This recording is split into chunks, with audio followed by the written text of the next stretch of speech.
Again with a new video. और इस बार है अल्कोहल इथरफिनॉल्स 2023 जनवरी जेई मेंस। काफ़ी डिटेल से हम लोग कवर करेंगे इसे। तो let us start one by one. पहला क्वेश्चन है A and be formed in the following set of reaction. देखो, सबसे पहले मैं आपको क्या बताऊंगा कि इसमें क्या स्पेशल है। तो एक तो ईथर है और दूसरे में अल्कोहल है। ये OH यूजलेस है, ये OH किसी से रिएक्ट करने लायक नहीं है because of the double bond character. क्योंकि बेंजीन के अगर डबल बॉन्ड को आप प्लॉट करोगे तो यहाँ रेजोनेंस है और यहाँ डबल बॉन्ड कैरेक्टर आ गया, इसीलिए ये तो किसी से रिएक्ट करने लायक है ही नहीं, भाग ही नहीं पाएगा। And same explanation here. ठीक है, तो जो भी होना है यहीं पे होना है। अब क्या होना है, तो देखो इसके लिए कॉन्सेप्ट क्या क्या इंपॉर्टेंट है उसमें सबसे पहले मैं ईथर का आपको बताता हूँ। देखो ईथर पूरा किसी ने पढ़ा हुआ वेल एंड गुड, नहीं तो आप पूछो कि सर क्या ऐसा कर लें कि 95% क्वेश्चन हमारे क्रैक हो जाएं ईथर के, तो मैं आपको कहूँगा दो रिएक्शंस कर लो ईथर में। ठीक है, रिएक्शन नंबर 1 होता है एक विलियमसन्स इथरिफिकेशन रिएक्शन। विलियमसन्स इथरिफिकेशन बहुत इंपॉर्टेंट है। आप कहोगे सर ये क्या होता है, तो मैं कहूँगा देखो इसमें एक अल्कोहल लेते हैं और एक एल्काइल हैलाइड लेते हैं R-X, और इसको सोडियम ड्राई ईथर से ट्रीट करते हैं। तो पहला स्टेप ये होता है कि जो सोडियम है इस एसिडिक हाइड्रोजन के साथ रिएक्ट करेगा। इस एसिडिक हाइड्रोजन के साथ ये सोडियम रिएक्ट करेगा और क्या बना देगा, ROH। ये सोडियम से रिएक्ट करेगा, RO नेगेटिव Na पॉजिटिव, क्योंकि ये एक एक्टिव मेटल है, एसिडिक हाइड्रोजन को H2 के फॉर्म में भगा देगा। अब ये बनता है न्यूक्लियोफाइल, और जब ये न्यूक्लियोफाइल बना तो यहाँ पे अब एक SN2 रिएक्शन होना है। ये जाके इसके ऊपर अटैक करेगा और ये भाग जाएगा, क्योंकि इसके ऊपर डेल्टा माइनस है, इसके ऊपर डेल्टा प्लस है, तो भाई ये माइनस प्लस की तरफ ही जाएगा, माइनस की तरफ तो जाएगा नहीं। तो ये जाके इस पर अटैक करके इसको भगाएगा और हमें ईथर मिल जाता है ROR-। तो एक तो ये रिएक्शन, और इसमें काफ़ी डिटेल है। कोई अगर क्वेश्चन आएगा इसके पहले कि अगर आप मेरे सीक्वेंस में वीडियो देखोगे तो इसमें 20 बार मैंने कवर किया हुआ है, सारे कॉम्प्लिकेशंस बताए हैं। ठीक है, अब SN2 है तो आप पूछोगे कि सर SN2 है तो क्या इसके लिए कोई कंडीशन होगी, तो रिकॉल करो। अगर SN2 होता है तो जो एल्काइल हैलाइड होना चाहिए ये होना चाहिए मिथाइल, यानी CH3X है, तो बहुत अच्छी बात है। ये ज़्यादा से ज़्यादा 1 डिग्री, क्योंकि स्टेरिक हिंड्रेंस कम रखना है आपको, जिस पे X लगा हुआ है इस कार्बन पे, जिस कार्बन से X लगा हुआ है, जिस कार्बन से X। तो यहाँ पे मैंने तीनों ही छोटे ग्रुप हाइड्रोजन को छोटा कर दिया जिससे कि स्टेरिक हिंड्रेंस कम है। यहाँ पे आपको कहोगे सर आपने तीनों हाइड्रोजन नहीं रखा, मैं कोई बात नहीं, एक एल्काइल और 2 हाइड्रोजन भी रखोगे तभी इतना स्टेरिक हिंड्रेंस रहता है कम कि वो SN2 शो कर देगा। तो ये होना चाहिए। अगर आप 2 डिग्री लेते हो, ये 1 डिग्री या 2 डिग्री, यानी यहाँ पे 2 एल्काइल लगा दोगे या 3 एल्काइल लगा दोगे तो भाई प्रॉब्लम हो जाएगी, ये रिएक्शन बहुत ही स्लो या नहीं होगा। तो एक तो ये है जिसमें ईथर का मेथड ऑफ प्रिपरेशन आता है, ROR- बनता है। और दूसरा प्रॉपर्टीज़ में ईथर के रिएक्शंस पे जब आओगे तो ईथर के रिएक्शंस में इंपॉर्टेंट होता है ये वाला HX के साथ इसका, कभी भी HX दिख जाए और ईथर दिख जाए भाई भूलना नहीं, ये रिएक्शन होना है। अब इसमें आपको पता है इलेक्ट्रोनेगेटिविटी के कारण ऑक्सीजन पे नेगेटिव और इसके ऊपर पॉजिटिव है, तो ये 3 तरीके से रिएक्ट कर सकता है। अगर मान लो एग्जामिनर ने ये एक्सेस मेंशन नहीं किया HX को, तो आप इसको ऐसे ब्रेक कर सकते हो। कहने का ये मतलब है कि नेगेटिव की साइड इसका जो डेल्टा प्लस है और इस पे भी डेल्टा माइनस है, तो माइनस प्लस की ये प्लस जो है ये माइनस की साइड जाएगा। तो H हमेशा ऑक्सीजन की साइड और X इधर रख सकते हो या X को इस साइड रख सकते हो। इसको ब्रेक करें तो ROH एंड R-X ये बन सकता है, यानी कि अगर इस कॉम्बिनेशन से जाएगा तो आपको ये अल्कोहल प्लस R-X मिलेगा। अगर इस कॉम्बिनेशन से जाओगे तो ये RX मिलेगा और OH R-X के ऊपर लगेगा। या कभी कभी एग्जामिनर आपको एक्सेस में बोल देगा कि भाई एक्सेस में है, तब तो भाई दोनों तरफ से ब्रेक करो, ये वाटर R-X एंड R-X ये तीनों मिलेगा in case of excess mentioned. ठीक है, तो आप कहोगे कि सर तो इस केस में करेंगे क्या, ये इधर आ गया, तो मैं कहूँगा चिंता ना करो, एग्जामिनर ने आपको बिल्कुल नहीं फंसाया है। यहाँ पे क्या है, ये जो ऑक्सीजन है इसको अगर मैं ऐसे करूँ, एक बॉन्ड देके CH3 को यहाँ लिख दूँ, ये यही CH3 बॉन्ड दे दिया, तो आप देखोगे इस साइड से इसमें डबल बॉन्ड कैरेक्टर है बेंजीन के साथ, तो इस साइड से तो ब्रेक होने से रहा, तो इसका मतलब सिर्फ यही एक साइड है ब्रेक होने के लिए रह गया। तो बस जो तरीका बताया था उसके साथ ब्रेक करो, ये OH हो जाएगा, यानी इस कॉम्बिनेशन में जो B आना है ये OH हो जाएगा, और इधर तो पहले से एक OH लगा ही हुआ है, तो दिस इज़ B। यहाँ पे आते हैं, अब यहाँ पे क्या होगा, इसके पहले भी मैंने, अगर आप इसके जस्ट इसी 2023 के सीक्वेंस में वीडियो देखते आओगे तो मैंने ऑलवेज बोला है कि OH पुअर लिविंग ग्रुप होता है, इसको एक अच्छा लिविंग ग्रुप बनाने के लिए हमें लालच देना होता है। तो यहाँ पे मैंने HBr से H प्लस, क्योंकि एक एसिड HCl का भाई है, जैसे हाइड्रोक्लोरिक एसिड HCl होता है वैसे HBr है, तो ये इसको देखते ही ये भाग चलेगा। यहाँ से ये भाग गया, जैसे ही ये भागा टूट के पानी बनाने के लिए पॉजिटिव CH2 पे आ गया। तो भाई आप ये बना दो, OH है और यहाँ पे CH2 के ऊपर पॉजिटिव आ गया। बस अब जो वेट कर रहा है Br- ये इसके ऊपर अटैक करेगा और आपको प्रोडक्ट मिल जाएगा। प्रोडक्ट क्या आएगा, इसके ऊपर Br लग जाएगा, CH2 Br and OH, we have got the product. तो देख लो जो ऑप्शन है उसी के अकॉर्डिंग। ये तो नहीं होना है, यस ये होगा ए, ये नहीं होना है, ए यहाँ पे लगेगा, ये भी गलत हो गया। दिस एंड दिस, यस ये करेक्ट है। हेडिंग फॉर द नेक्स्ट, कह रहा है in cumene to phenol preparation the presence of air the intermediate is. देखो ये बहुत इंपॉर्टेंट रिएक्शन, इतनी बार पूछा गया इंक्लूडिंग IIT एडवांस की मैंने काउंट करना बंद कर दिया। आप पूछोगे सर बेयर मिनिमम क्या चाहिए, मैं कहूँगा बेयर मिनिमम इतना तो पता होना चाहिए, ये वाला पार्ट, ये इतना पार्ट तो आपको भाई पता ही होना चाहिए, कोई वे नहीं है, भूलना ही नहीं है इसको। क्या ये है क्यूमीन, अभी मैं डिटेल भी बताता हूँ। ये क्यूमीन है, क्यूमीन को जब O2 HNO और बाद में आप हाइड्रोलाइसिस करते हो एसिडिक मीडियम में तो क्या बनना है, एकदम फिक्स है, फिनॉल एंड एसीटोन। IIT ने तो ये पूछ दिया था, इसके बारे में पूछ दिया था, जो सेकेंड वाला है उसके बारे में पूछ दिया था IIT ने, ठीक है। तो ये एकदम आपको ध्यान में रखना है, फिनॉल एंड एसीटोन। अब कैसे होता है, तो देखो ये क्यूमीन है, वैसे मैंने क्यूमीन बनाने का मेथड भी बता दिया है। बेंजीन लो, CH3CH CH3 और ये Cl है, इसके साथ लुइस एसिड, तो फिडेलक्राफ्ट रिएक्शन होना है। ये जो लुइस एसिड है AlCl3 Cl के लोन पेयर पर अटैक करके इसको भगा ले जाएगा, जिससे कि इस कार्बन पे प्लस आ जाएगा। अब जैसे ही इस पर प्लस आया, नाउ इट इज़ इलेक्ट्रोफाइल, कोई भी इलेक्ट्रोफाइल बेंजीन्स पे तुरंत अटैक करेगा, तो जाके ये जो पॉजिटिव वाला साइट है ये जाके बेंजीन से जुड़ जाएगा, ये क्यूमीन आ गया। अब क्यूमीन में ये जो हाइड्रोजन है ये एसिडिक है, ये बेंजीन को मैंने पीएच लिख दिया है, ये काफ़ी एसिडिक है, या ये जल्दी भागेगा और यहाँ पे फ्री रेडिकल भी स्टेबल होना है। तो इसीलिए पहले जब हम O2 HNO से ट्रीट करते हैं तो यहाँ पे जाके O और एक और O सेट हो जाएगा, ये रहा OOH। तो यहाँ से ये पैरोक्सी लिंकेज आ गया। अब जब पैरोक्सी लिंकेज आ गया तो H+ जब हमने लिया, हमें पता है पैरोक्सी लिंकेज बहुत ही अनस्टेबल होता है। क्यों अनस्टेबल होता है, क्योंकि लोन पेयर रिपल्शन है। ये भाई एक बॉन्ड के बस की बात नहीं है कि इस रिपल्शन को ओवरकम कर पाएगा, इसीलिए ये बॉन्ड यहाँ से बहुत कमज़ोर है, टूटना चाह रहा है। आपको कैसे स्टेबल करने का तरीका है, मैं कहूँगा हाँ 2 बॉन्ड की ताकत लगाओ, जैसे O2 स्टेबल हो जाता है क्योंकि 2 बॉन्ड की ताकत है, इस रिपल्शन को फेस कर लेगा। लेकिन एक बॉन्ड अगर है तो ये नहीं फेस कर पाएगा। ऐसा और भी होता है, जैसे हाइड्रोजन में भी यही कहानी होती है, बहुत अनस्टेबल इसके बीच का बॉन्ड, वही चीज़ फिर से लोन पेयर रिपल्शन, क्योंकि ये दोनों सेकंड पीरियड के एलिमेंट बहुत छोटे हैं, तो इनके बीच का जब बॉन्ड बनेगा ना तो ये लोन पेयर बहुत पास आ जाते हैं, तो इसी रिपल्शन के कारण ये बॉन्ड काफ़ी कमज़ोर रहता है। सिमिलरली ऑक्सीजन भी सेकेंड पीरियड का एलिमेंट है, तो काफ़ी छोटे साइज़ का है, OSSETE ऐसे है।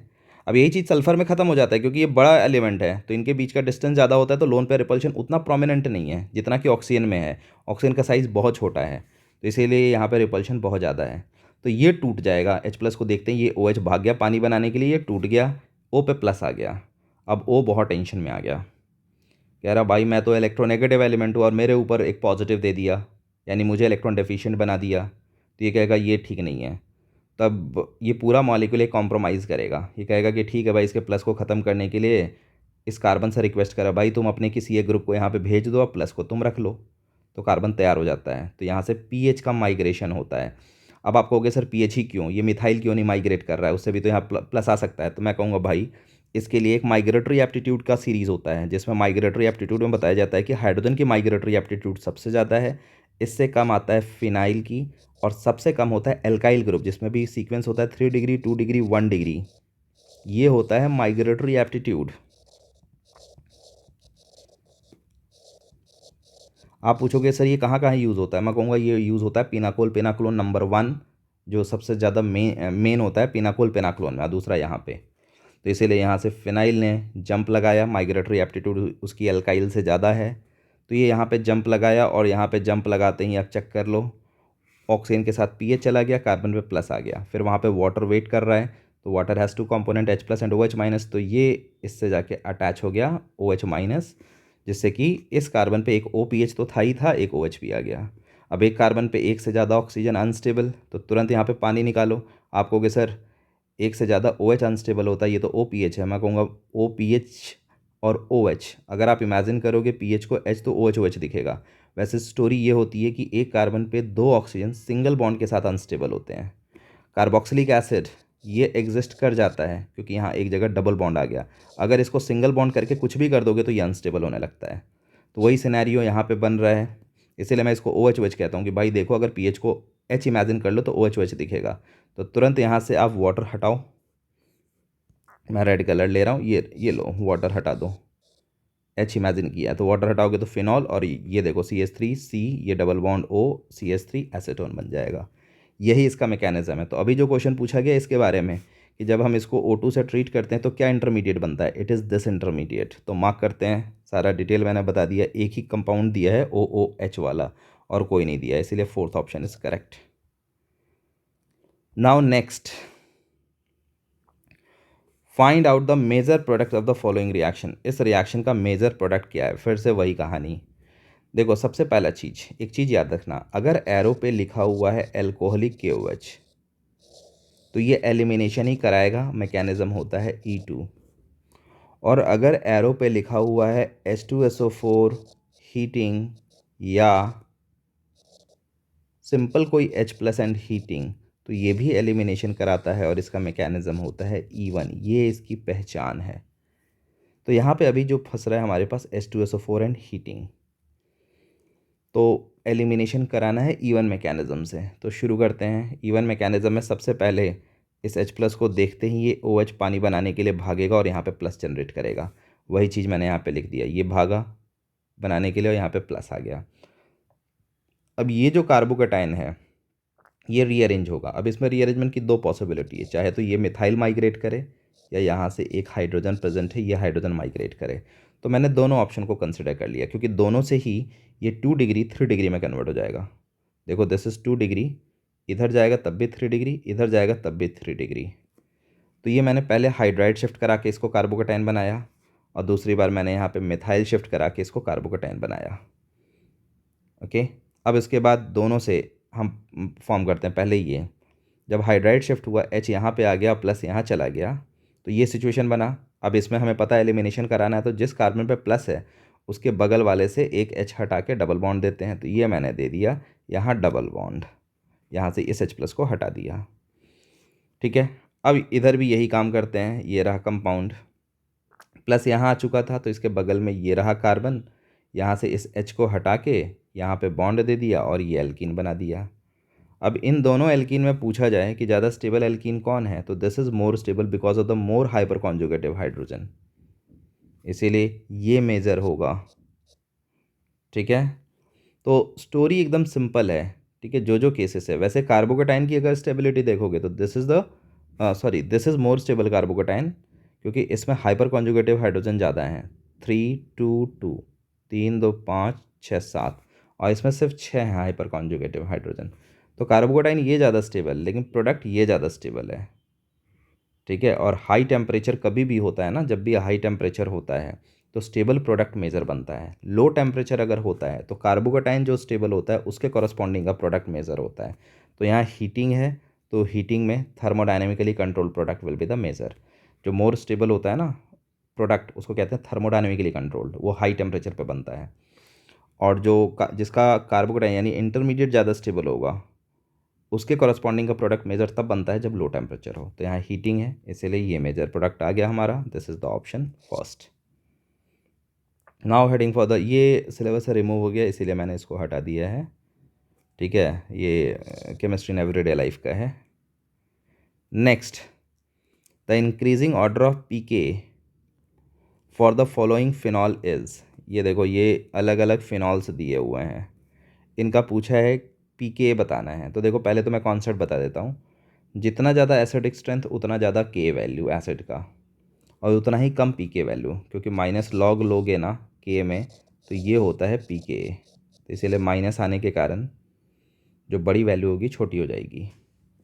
तो हमें पूछा क्या, इंक्रीजिंग ऑर्डर ऑफ पीके।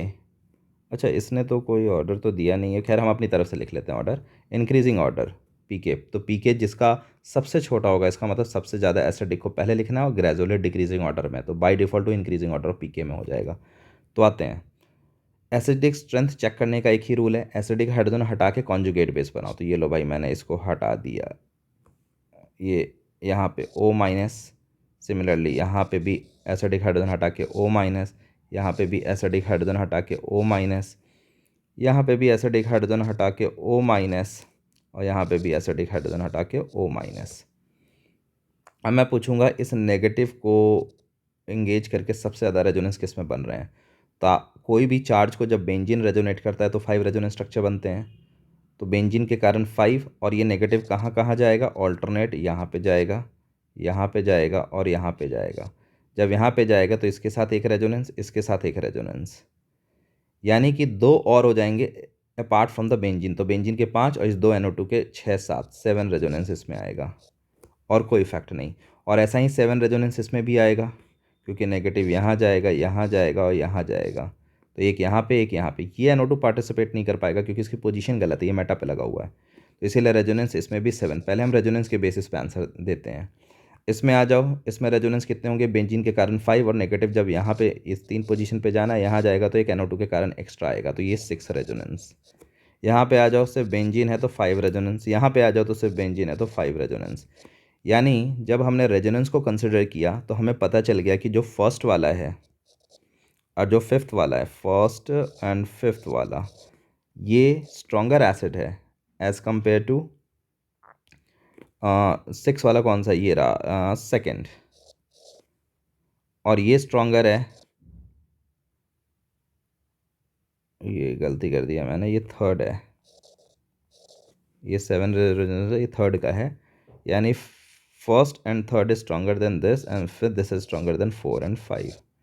अब फर्स्ट एंड थर्ड को कैसे करेंगे, then definitely we have to take the help of inductive. देखो फर्स्ट क्या है, फर्स्ट में है O नेगेटिव, NO2 NO2, और इसमें एक एक्स्ट्रा NO2 लगा हुआ है जो रेजोनेंस शो नहीं कर रहा है, लेकिन माइनस आई तो शो कर ही रहा है।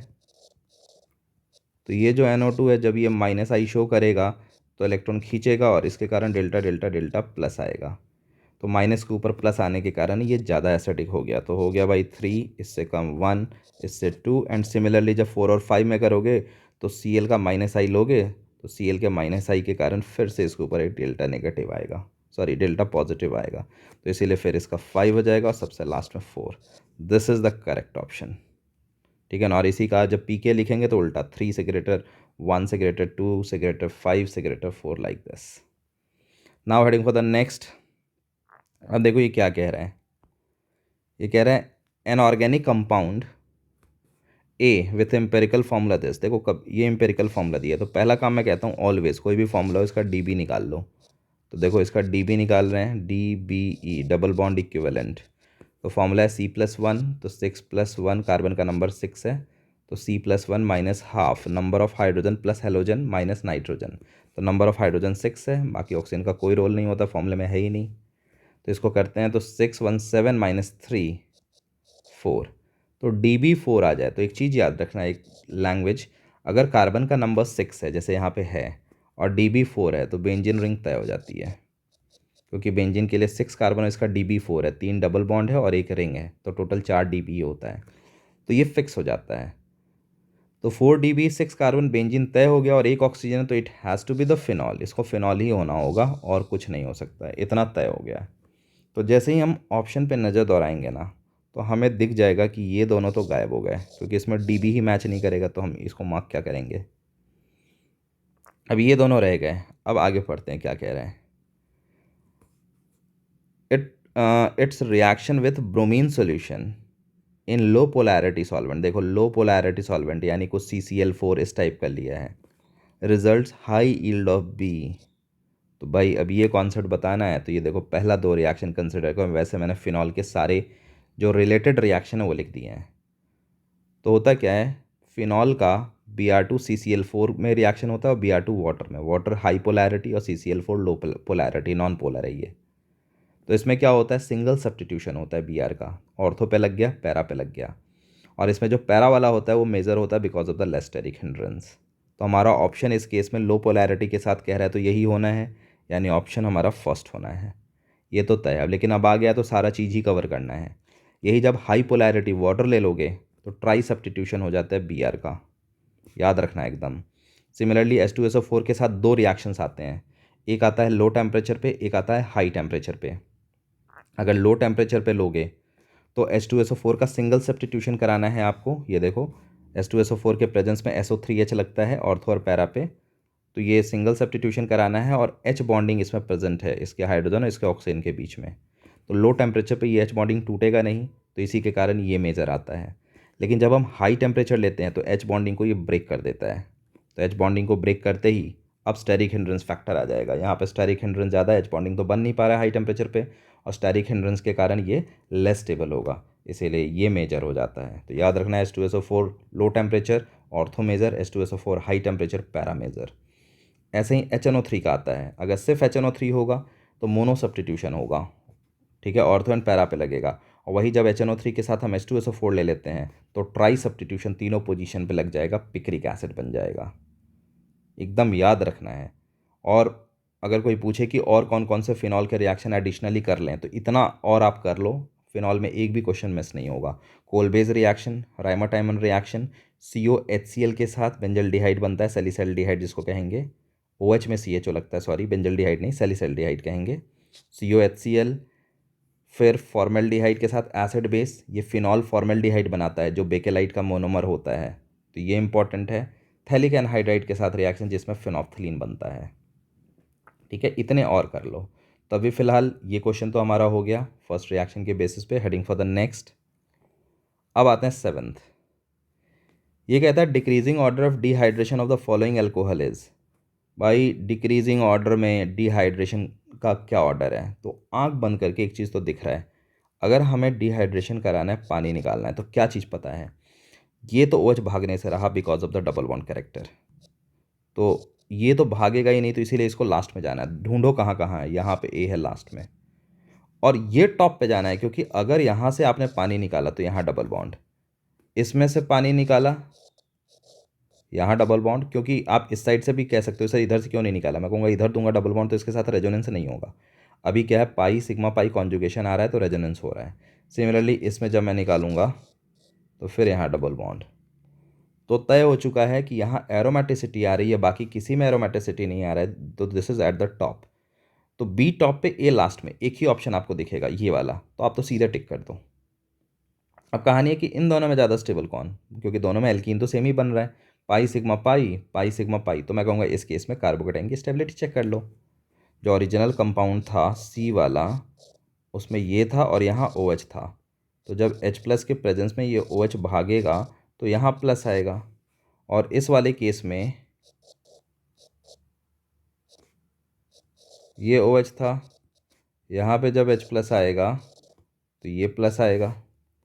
तो यहाँ पे देखो पाई सिग्मा पाई, यहाँ कॉन्जुगेशन है, यहाँ कॉन्जुगेशन नहीं है, तो भाई ये कॉन्जुगेशन के कारण ये ज़्यादा स्टेबल हो रहा है, इसीलिए B के बाद D का नंबर आएगा, क्योंकि इसमें कार्बोकेटाइन ज़्यादा स्टेबल बन रहा है, फिर C फिर A।